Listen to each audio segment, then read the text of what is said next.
From inserting troops into areas too risky over ground to providing life-saving medical assistance from the air, the Chinook and Merlin aircraft are vital assets in theatre.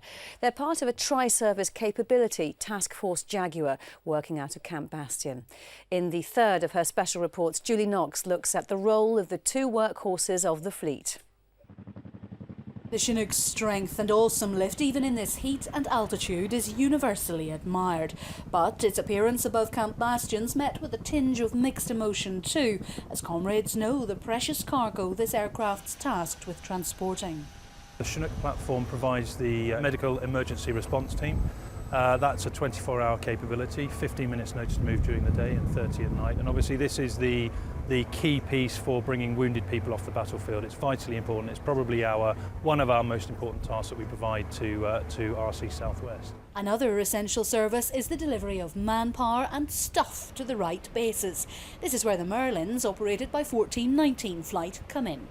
1419 Flight's job in Afghanistan is to ensure that all the FOBs and PBs in theatre are properly equipped. Clearly it's safer for people to go by air. So whether it's people or freight or what have you, we operate around the clock to make sure that all that equipment reaches their places on time.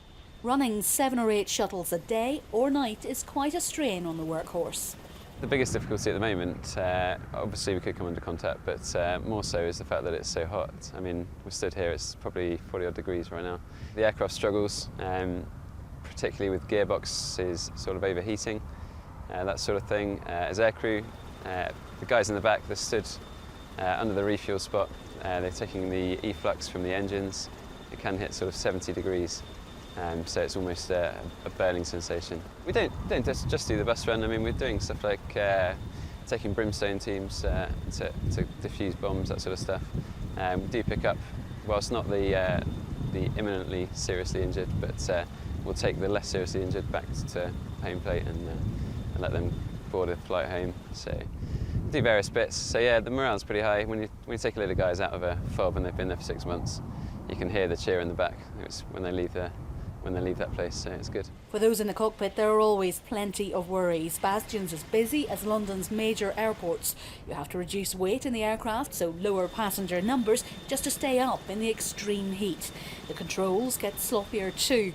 The desert wind and engine downdraft kick up sand it's impossible to see through, and the crewmen are constantly on the lookout for threats to the aircraft from the ground. You know, these aircraft are complex airplanes and we've only got 6 of them, and to keep them flying on a daily basis to achieve the tasking that they do in the temperatures they achieve it with the technology that's on board is, you know, it's a pretty big ask.